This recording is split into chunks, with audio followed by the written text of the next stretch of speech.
Israeli फौज की जारहियत गजा में टेलीकम्युनिकेशन निज़ाम तबाह। ब्लैक आउट होने से इलाके में खौफ और हिरास। फलस्तीनी हिलाल अहमर का सूरत हाल पर इजहार तशवीश। गजा में खान यूनिस और रफा में इसराइली बमबारी से मजीद 179 फलस्तीनी शहीद हो गए। शोहदा की तादाद 18,900 हो गई। 51,000 के करीब जख्मी। इसराइल हमास की लड़ाई में 63 सहाफ़ी मारे जा चुके। मरने वालों में 56 फलस्तीनी, 4 इसराइली और 3 लबनानी रिपोर्टर शामिल हैं। आलमी सहाफ़ती तंजीम कमेटी टू प्रोटेक्ट जर्नलिस्ट का एलामिया। अमरीका इसराइल की गैर मशरूत हिमायत बंद कर दे तो गजा में जंगबंदी हो सकती है। फौरी और पायदार जंगबंदी की जिम्मेदारी अमरीका पर है। इसराइल के गजा में हमले आलमी सतह पर मनफी असरात मुरतब कर सकते हैं। तुर्क सदर रजब तैयब एर्दोगान। मुस्लिम दुनिया गजा पर इसराइली जबर और जुल्म के खिलाफ आवाज़ उठाए। हमास की फ़लस्तीनियों के हक में आलमी सतह पर तहरीक जारी रखने की अपील। हमास रहनुमाओं का कहना है कि हफ्ता और इतवार को फ़लस्तीनियों के हक में यकजहती मार्च और मुजाहरे किए जाएं। मुस्लिम दुनिया बच्चों, औरतों और आम शहरियों पर इसराइली जराइम को बेनकाब करें।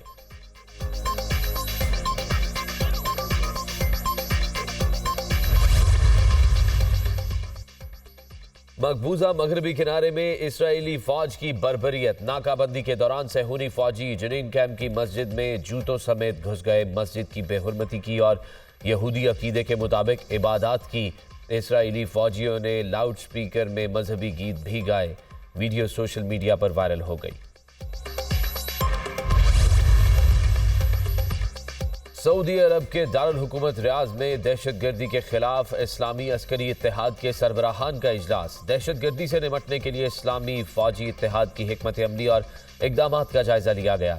इजलास में इस्लामी दुनिया की खिदमत के हवाले से रुकन ममालिक की कोशिशों पर ब्रीफिंग भी दी गई। सरबराहान के इस्लामी फौजी इत्तेहाद के हेड क्वार्टर्स पहुंचने पर Saudi military chief of staff और जनरल रिटायर्ड राहील शरीफ ने इस्तकबाल किया।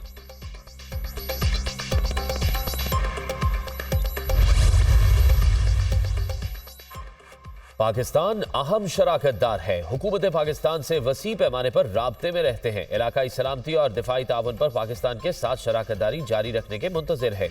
तर्जुमान अमरीकी महकमा खारजा मैथ्यू मिलर की वाशिंगटन में प्रेस कॉन्फ्रेंस।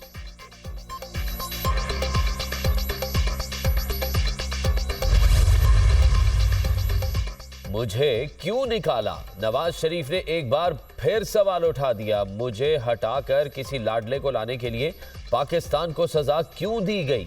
अल्लाह का शुक्र है मेरे खिलाफ सारे मुकदमात जाली और फ्रॉड निकले। अब वहां से गवाहियां आ रही हैं जहां से तवक्को नहीं थी। शर्मनाक खेल के सारे किरदार वाजे हो चुके। मुझे जब भी इक़्तिदार मिला कई गुना बेहतर पाकिस्तान छोड़कर गया, मगर मुझे सिसिलियन माफिया और गॉडफादर की गालियां दी गई।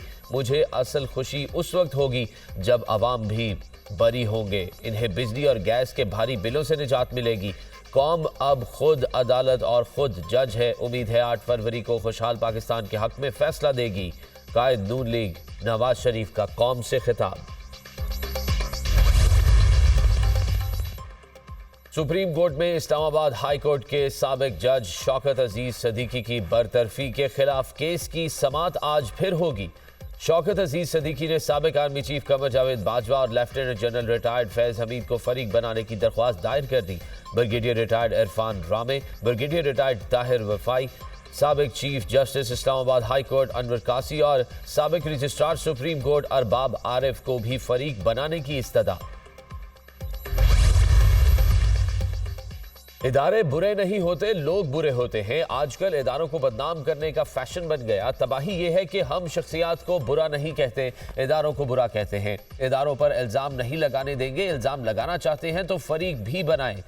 मुल्क जमहूरियत की तरफ गामजन है तो सुप्रीम कोर्ट में भी जमहूरियत आ रही है। आपने 2 शख्सियात को पार्टी क्यों नहीं बनाया? हम मफरूजों पर केस नहीं चलाएंगे।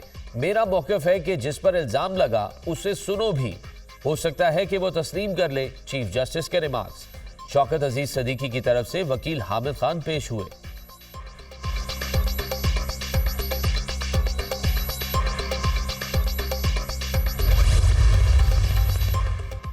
साबिक चेयरमैन पीटीआई की तोशाखाना में नाअहली और इंट्रा पार्टी इलेक्शन के खिलाफ दरख्वास्तों पर समाअत आज होगी। लाहौर हाई कोर्ट के जस्टिस शाहिद बिलाल हसन की सरबराही में 5 रुकनी लार्जर बेंच आज दरख्वास्तों पर समाअत करेगा। बेंच के दीगर अरकान में जस्टिस शम्स महमूद, जस्टिस शाहिद करीम, जस्टिस शहराम सरवर चौधरी और जस्टिस जवाद हसन भी बेंच का हिस्सा।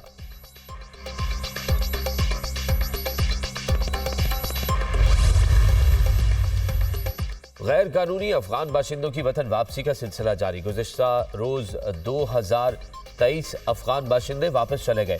वापस जाने वालों में ख़वातीन और बच्चे भी शामिल। अब तक 4,31,664 अफगान बाशिंदे वापस जा चुके। पाकिस्तान ने 40 बरस तक तारकीन वतन की मेहमान नवाजी की।